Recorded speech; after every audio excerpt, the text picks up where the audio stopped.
పెళ్ళైనా పండగైనా వేడుక ఏదైనా పట్టుచీరల ప్రత్యేక వేదిక వారాహి సిల్క్స్. పశ్చిమాసియాలో టెన్షన్ వాతావరణం నెలకొంది. భీకర దాడులతో ఇరాన్ యుద్ధం చేస్తోంది. ఇరాన్పై అమెరికా, ఇజ్రాయెల్ దళాలు తీవ్ర దాడులతో విరుచుకుపడుతున్నాయి. డెడ్లైన్కు ముందే దాడులు మొదలుపెట్టింది అమెరికా. ఈ రాత్రికి ఇరాన్ బూడిద అంటూ ట్రంప్ హెచ్చరికలు జారీ చేశారు. ప్రతి దాడులు చేస్తోంది ఇరాన్.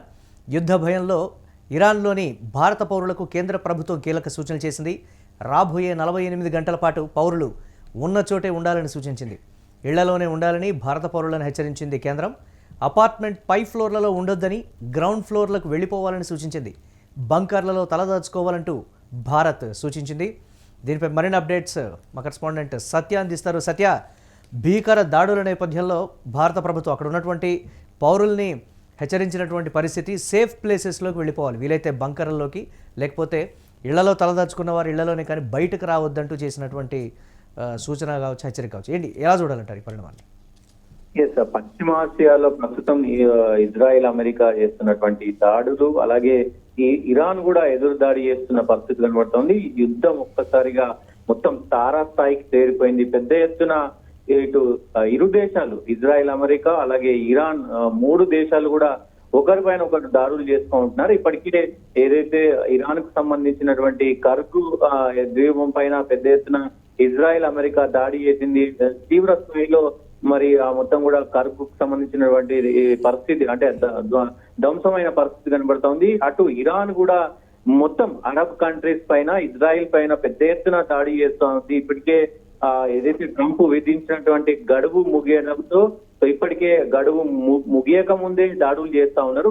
గడువు కూడా ముగిసిన పరిస్థితి కనబడతా ఉంది. ఈ నేపథ్యంలో పెద్ద ఎత్తున మరి ట్రంప్ చేసినటువంటి వ్యాఖ్యలు, ఈ రాత్రికి మీకు కాలరాత్రే, ఇక మీరు మొత్తం కూడా నశించిపోతారు, సో దేశం కూడా మొత్తం కొట్టుకుపోతుంది అంటూ కూడా ఆయన చేసినటువంటి కొన్ని వ్యాఖ్యలు ఏవైతే ఉన్నాయో ప్రస్తుతం ప్రపంచ వ్యాప్తంగా మొత్తం ఎక్కడ ఏ న్యూస్ చూసినా, ఏ టీవీ ఛానల్ పెట్టినా, ఏ సోషల్ మీడియా ఓపెన్ చేసినా మొత్తం కూడా యుద్ధానికి సంబంధించి అసలు ట్రంప్ చేసినటువంటి వ్యాఖ్యల పైన పెద్ద ఎత్తున దుమారం రేగుతుంది. ప్రపంచ వ్యాప్తంగా కూడా అసలు ఏం జరగబోతుంది, ఈ రాత్రి ఏం జరగబోతుంది అనేది కూడా పెద్ద ఎత్తున చర్చనీయాంశంగా మారింది. ఇరాన్ ఏం చేయబోతుంది, అమెరికా ఏం చేయబోతుంది, ఇజ్రాయెల్ ఏం చేయబోతుంది, ఇజ్రాయెల్ పైన, అటు గల్ఫ్ దేశాల పైన ఎలాంటి దాడులు చేయబోతున్నాయి, నిజంగా ట్రంప్ అన్నట్టు ఇరాన్ పైన మరి పెద్ద ఎత్తున దాడి చేస్తారా అనే కోణంలో కూడా పెద్ద ఎత్తున చర్చ జరుగుతుంది. దాంతో పాటు ప్రస్తుతం ఇండియాకు సంబంధించినటువంటి ఏదైతే ఇండియా ఎంబసీ ఉందో ఇరాన్ లో పెద్ద ఎత్తున కొంత ఇది చేసిన పరిస్థితి ఉంది, అప్రమత్తం చేసిన పరిస్థితి ఉంది. సో 48 గంటల పాటు ఇరాన్ లో ఉన్నటువంటి వాళ్ళెవ్వరు కూడా బయటికి రావద్దు. 48 గంటల పాటు మీరు అసలు బయటికి రావద్దు. కింద మొత్తం ఏదైతే బహుళ అంతస్తులు ఉంటాయో బిల్డింగ్ పైన ఉంటే అక్కడ ఉండొద్దు. కింద గ్రౌండ్ ఫ్లోర్ లో సేఫెస్ట్ ప్లేస్లలో ఉండండి. వీలైతే బంకర్లలో దాక్కోండి. అసలు ఏదైనా మీకు ఎమర్జెన్సీ ఉంటే గనక భారత మంత్రిత్వ శాఖకు సంబంధించి, ఎంబసీకి సంబంధించినటువంటి హెల్ప్ లైన్ నెంబర్లకి కాల్ చేయండి అంటూ కూడా మరి చెప్తున్న పరిస్థితి కనబడుతోంది. ఇప్పటికే యుద్ధం అంచున ఉన్నటువంటి కొన్ని పరిసర ప్రాంతాల్లో ఇరాన్ లోని దాదాపు 10,000 మందికి పైగా భారతీయ పౌరులకైతే భద్రత దృశ్యం మరి కేంద్రం అత్యవసరమైనటువంటి అడ్వెంచరీ జారీ చేసిన పరిస్థితి కనబడుతోంది. అందరినీ కూడా సురక్షితమైన ప్లేస్ లోకి వెళ్ళిపోవాలి, బంకర్లలో దాక్కోవాలి, క్షిపణుల దాడును తట్టుకొని ఉండేటువంటి ప్లేస్ లోకి వెళ్ళాలంటూ కూడా అప్రమత్తం చేసిన పరిస్థితి కనబడుతుంది. ఇండియా ఒకవైపు అంటే వార్నింగ్ లాంటిది చేసింది. అక్కడ ఇరాన్ లో ఉన్నటువంటి భారతీయులందరికీ కూడా వార్నింగ్ ఇచ్చిన పరిస్థితి, ఎట్టి పరిస్థితుల్లోనూ మీరు 48 గంటలు బయటికి రావద్దు. దాంతో పాటు మంచి సేఫ్ ప్లేసెస్ లో ఉండండి, కింద అండర్ గ్రౌండ్ లో ఉండండి. ప్రయాణాలు ఏదైతే వేరే దేశానికి వెళ్ళాలన్నా, బయటికి వెళ్ళాలన్నా ప్రయాణాలు ఏమైనా ఉంటే మానుకోండి, అత్యవసరం అయితే తప్ప బయటికి రావద్దు అంటూ కూడా ఒకవైపు హెచ్చరిస్తున్న పరిస్థితి కనబడుతోంది. యుద్ధ మేఘాలు అయితే ఒక్కసారిగా మొత్తం పెద్ద ఎత్తున ప్రపంచ వ్యాప్తంగా కూడా ఏం జరగబోతుంది, ఈ నైట్ మొత్తం కూడా ఈ రాత్రి ఏం జరగబోతుంది అనేది పెద్ద ఎత్తున చర్చనీయాంశంగా మారింది. ఇరాన్ కూడా ఇప్పుడు ప్రస్తుతం గల్ఫ్ దేశాల పైన, ఇటు ఇజ్రాయెల్ పైన దాడి చేస్తుంది. భీకరమైనటువంటి దాడులకు కూడా అందరూ సిద్ధమవుతున్నారు. సోషల్ మీడియా వ్యాప్తంగా మనం మొత్తం కూడా చూస్తున్నాం, టెలివిజన్ వ్యాప్తంగా చూస్తా ఉన్నాం. మొత్తం యుద్ధానికి సిద్ధమవుతున్నారు. ఇజ్రాయెల్, అమెరికా, ఇరాన్ కి సంబంధించినటువంటి స్నేహ దేశాలు కావచ్చు, అటు అమెరికాకు సంబంధించినటువంటి స్నేహ దేశాలు కావచ్చు, ఇవన్నీ కూడా యుద్ధానికి ఇదవుతున్నది. అటు ఇరాన్ కూడా కొంత హెచ్చరిస్తున్న పరిస్థితి కనబడుతోంది. అమెరికా చేసినటువంటి బెదిరింపులు ఏవైతే ఉన్నాయో మీ దేశాన్ని నాశనం చేస్తామని ఏదైతే అన్నారో మీ బెదిరింపులకు భయపడే రోజులు పోయాయి. మీరు మీ మిత్ర దేశాలు మేము చేసేటువంటి దాడి ఎలా ఉంటుందో మీరు చవి చూస్తారు అంటూ కూడా ఇరాన్ మరి పెద్ద ఎత్తున ప్రకటన చేసిన పరిస్థితి కనబడతా ఉంది. సో ఇప్పుడు ఫ్రాన్స్ గత కొన్ని నిమిషాల క్రితమే ఫ్రాన్స్ కూడా మీరు ఏమైనా చేసుకో మేము ఇక్కడికి దీంట్లో తలదూర్చామంటూ కూడా ఫ్రాన్స్ చెప్పిన పరిస్థితి కనబడుతోంది. పెద్ద ఎత్తున చర్చనీయాంశంగా మారింది. ఈ మొత్తం యుద్ధానికి సంబంధించి అయితే కొంత టెన్షన్ వాతావరణం అయితే మొదలైందని చెప్పుకోవచ్చు.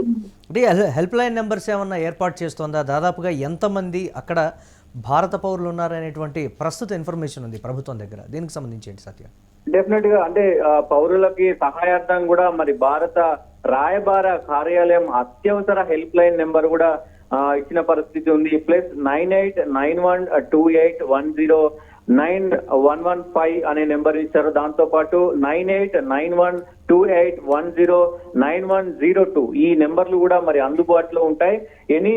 అంటే ఎమర్జెన్సీ టైంలో మీరు వాట్సాప్ చేయొచ్చు, కాల్ చేయొచ్చు.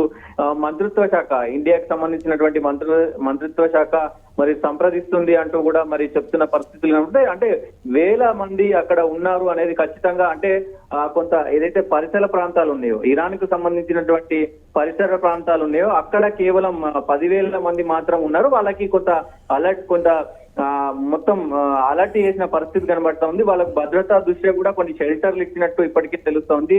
సో వేల సంఖ్యలో అక్కడ ఉన్నారు, లక్షల సంఖ్యలో కూడా అక్కడ ఇటు ఇరాన్ లో ఉన్నారు. కాబట్టి మరి చూడాలి. అంటే మొత్తానికైతే ఇప్పుడు ఒక హెచ్చరిక అనేది జారీ చేసింది, ఎవరు కూడా బయటికి రావద్దు అంటూ కూడా. దాదాపు మరి లక్షల్లో జనాలు ఉంటారు కాబట్టి ఇండియా కూడా కొంత సేఫ్ గా ఉండాలని సూచన చేస్తున్న పరిస్థితులు కనబడుతున్నాయి. దానికి సంబంధించి హెల్ప్ లైన్ నెంబర్స్ కూడా ఎప్పటికప్పుడు మీరు కాల్ చేయొచ్చు, ఎమర్జెన్సీ ఏమున్నా కానీ కాల్ చేయొచ్చు అంటూ కూడా మరి మంత్రిత్వ శాఖ చెప్తుంది.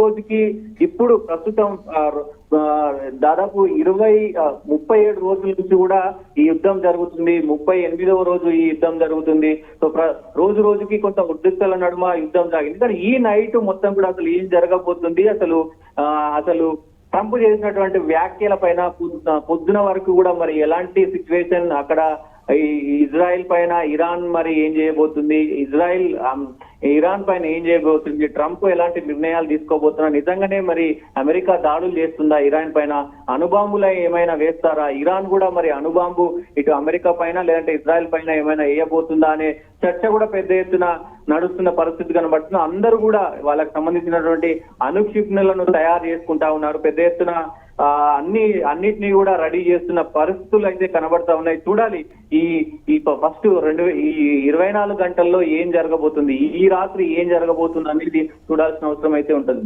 రైట్, థ్యాంక్స్ ఫర్ అప్డేట్ సత్య.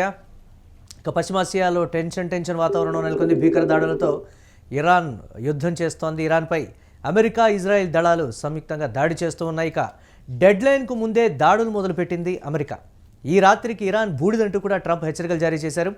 ప్రతి దాడులు చేస్తోంది ఇరాన్. యుద్ధ భయంలో ఇరాన్లోని భారత పౌరులకు కేంద్ర ప్రభుత్వం కీలక సూచనలు చేసింది. రాబోయే 48 గంటల పాటు పౌరులు ఉన్న చోట ఉండాలని కూడా సూచించింది.